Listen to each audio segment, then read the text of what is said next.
up, everybody? It's your favorite black sheep of the family's favorite nerd, and today we are looking at the SH Figuarts, or Figuarts, Rise of Skywalker Kylo Ren. Just came to my door via the online retail company that I choose for my imports, and I'll tell you, they packaged some little candies in it, taking a page out of Titan 1's book, I suppose. Either way, we're going to look at him, but in order to do so, we need to start with accessories. So, as to be expected, he comes with a wide array of hands. You have left and right helmet holding hands, left and right lightsaber holding hands, left and right pointing hands, left and right force using hands, as well as the two fist hands you saw in the opening footage.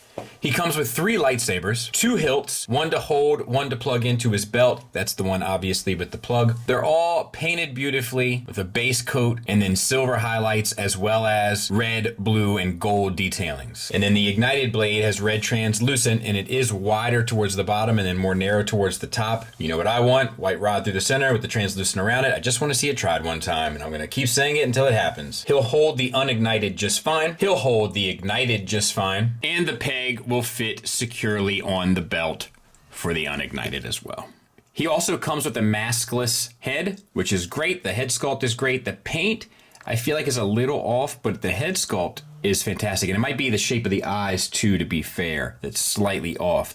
But I think, you know, posed on a shelf, I think you'll be very satisfied. You have the digital face paint, the real face paint application. It's good and it's clean, but it's not as sharp as Ray's, and we'll see that when we get to that figure. But the scar across the face looks great. The lips, the variation in shading and skin tones, all that stuff looks fantastic.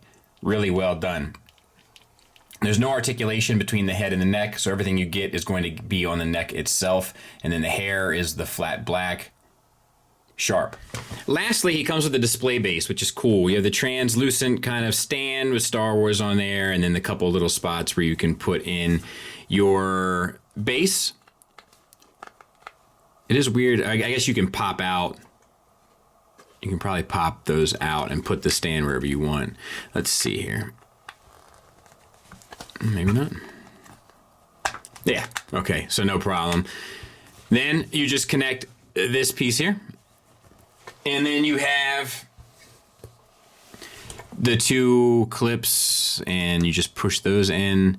And what you have at the end of the day is a swivel at the bottom with a hinge, an additional hinge, and then a swivel at the top here along with a hinge here, and then your 2 tension clips.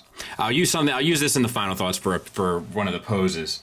So let's talk about the figure and we'll go through it with the kind of helmeted version. So the cape that it comes with, right? Let's get that out of the way.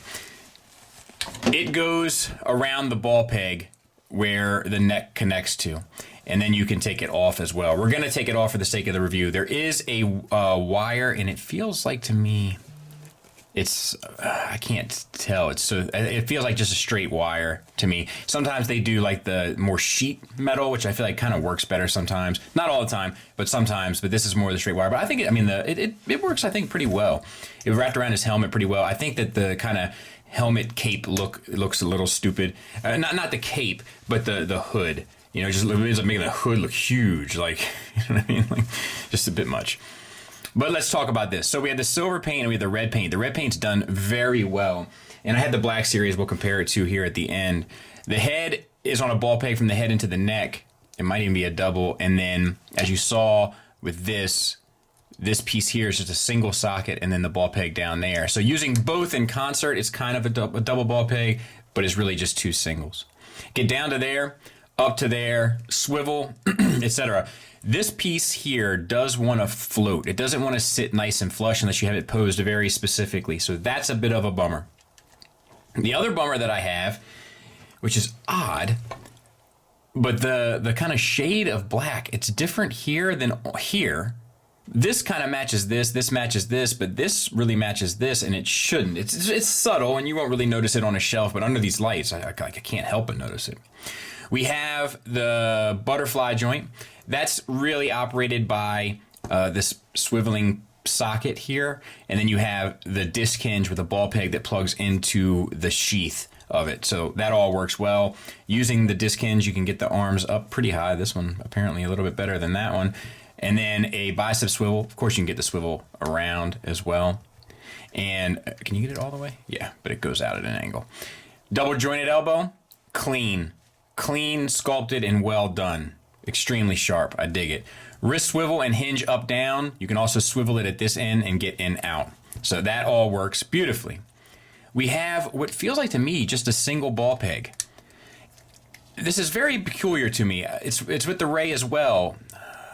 Yeah. Oh no, it's a double. It's a double. You just don't get much out of it.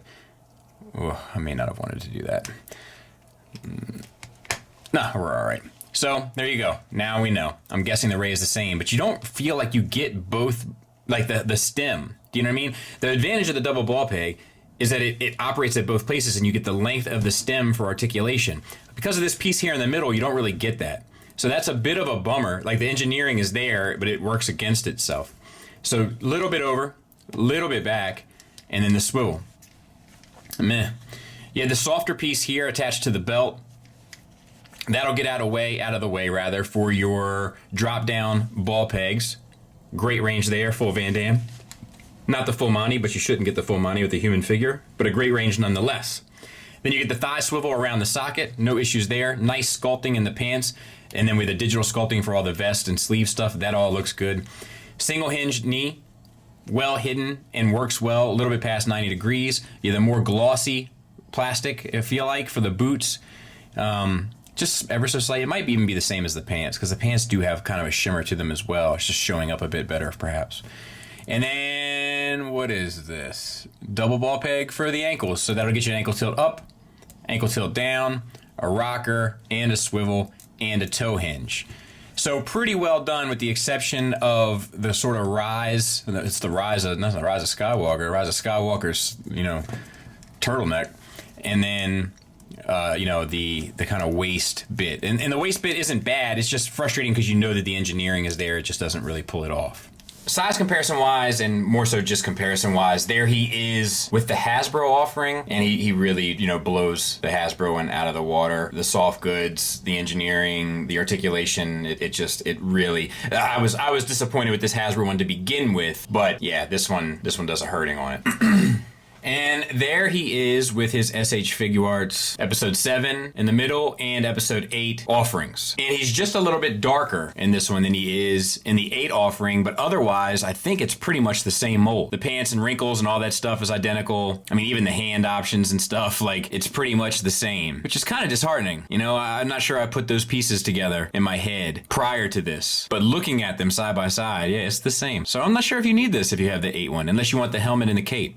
Negatives wise, the floating turtleneck is an eyesore. The fact that it's mostly a reused mold, that's kind of disheartening as well. I mean, if it's the same outfit, I guess it doesn't make sense to redo it all. But, these figures are expensive, so you kind of expect a little something new and fresh. Color is, I suppose. Speaking of the color, most of the blacks don't match the chest hue used, which wasn't easy to say, by the way. And lastly, I could have used a little bit more articulation in the waist, but that's more of my smaller gripe than the other two.